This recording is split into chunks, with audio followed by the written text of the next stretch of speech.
Changes to human and environmental systems can be either gradual or abrupt. Conflict might build in a region over decades, or a dam might break in an instant. Soil might turn barren over generations, or a swarm of beetles might destroy a crop in one summer. Part of sustainability is working to slow down the big changes humans are making to our environments. At this point, even our best efforts can't save us from every looming disaster. But even though we can't always control whether change happens, we can control how we handle it. Sustainability is actually all about change, changing up our habits and systems to create new, better ways of life. Sometimes we do it because our current systems aren't sustainable and the world would be better if we changed them. But sometimes it's because we literally can't keep living exactly the way we have been, because the planet is changing around us. So when changes come for us, we have to be ready to change too. And if we do it right, we can make sure we change for the better. Hi, I'm Miriam Nielsen, and this is Study Hall Sustainability.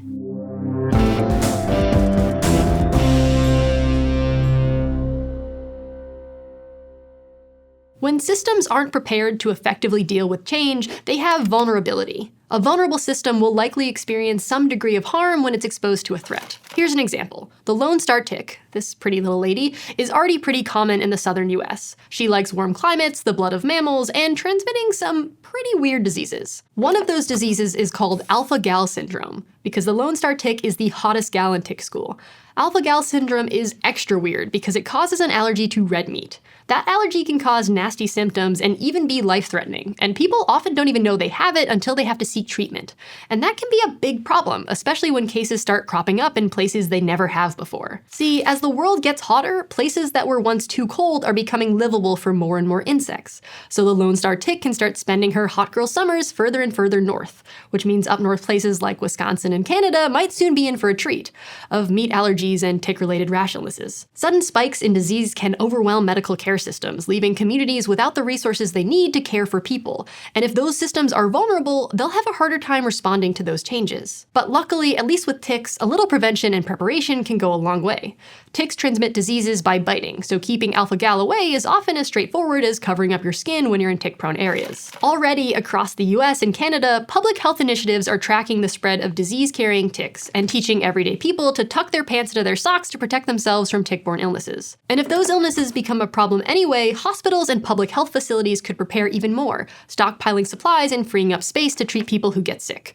With those kind of preparations in place, the Lone Star tick might not get the better of us after all. Because the climate touches nearly every aspect of our lives, being vulnerable to climate change can lead to all kinds of negative impacts. But preparing for those changes gives us a chance to help our systems withstand them. It lets us build resilience, or the ability to bounce back from change and stabilize in a new state. And resilience isn't just for bugs. There are tons of examples of growing resilience all over the world. Like in Paraguay, a landlocked country in the middle of South America, in the 1970s, commercial farmers there started growing two big cash crops, wheat and soybeans. Those two crops are great for producing lots of food, letting farmers feed lots of people and make lots of money in return.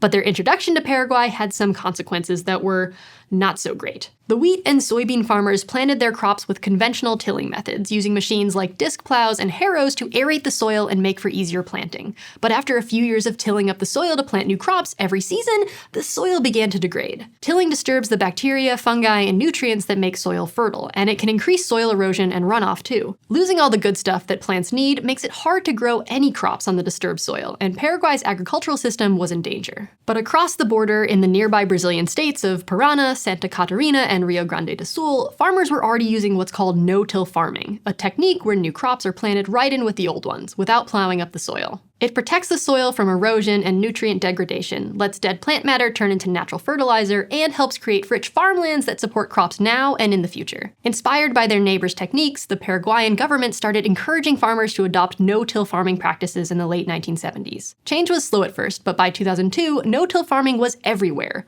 90% of farmland in Paraguay was cultivated with no-till practices, which could be kept up sustainably for years and years to come. When a system can restabilize like this, that's resilience. But systems don't just become resilient all on their own. For a system to be resilient, it needs to be adaptable, able to respond to change and reorganize in ways that allow the system to keep on working, even if it works differently. Resilience and adaptability are two big words in sustainability, and untangling them can be tricky.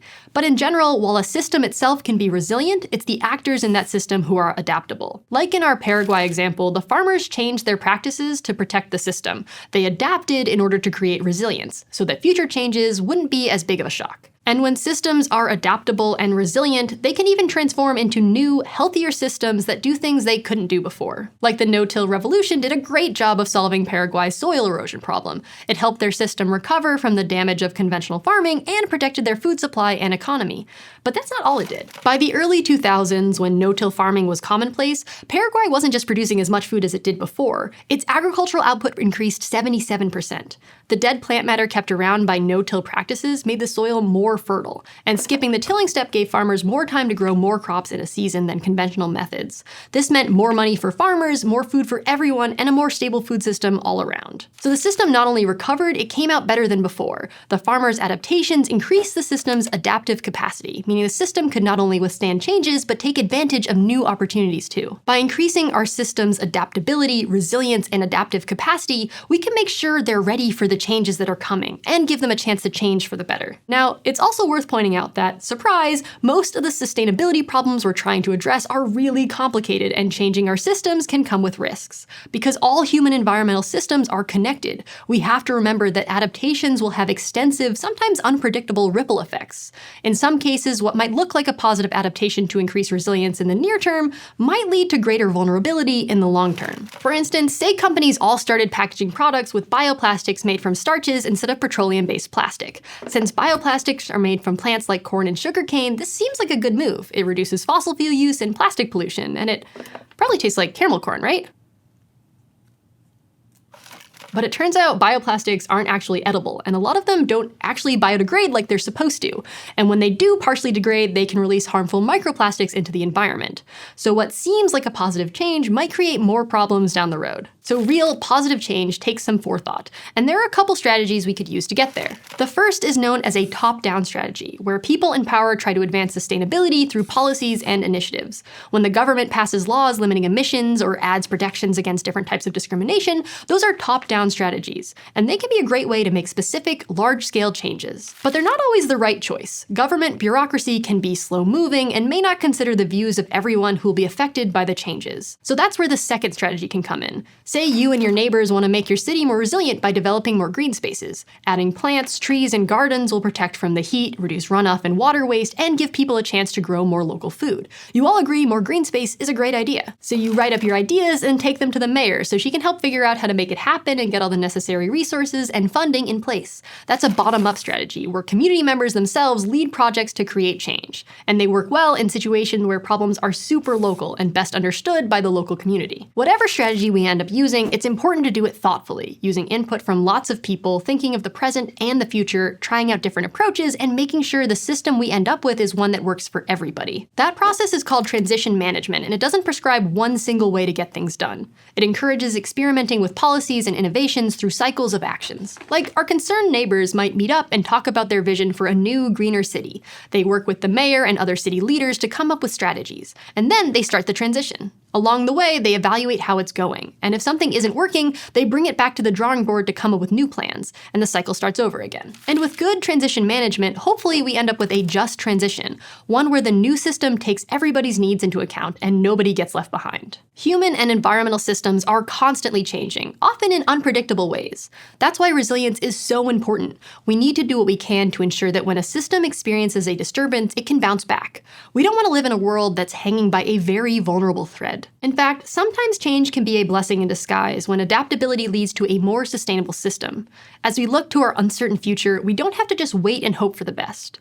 We can prepare our systems to be resilient so that we have better ones ahead. If you're enjoying this series and are interested in taking the full Study Hall Sustainability course and earning college credits from ASU, check out gostudyhall.com or click on the button to learn more. And if you want to help us out, give this video a like, comment if ticks are a problem where you live, and smash that subscribe button. Thanks for watching, see you next time.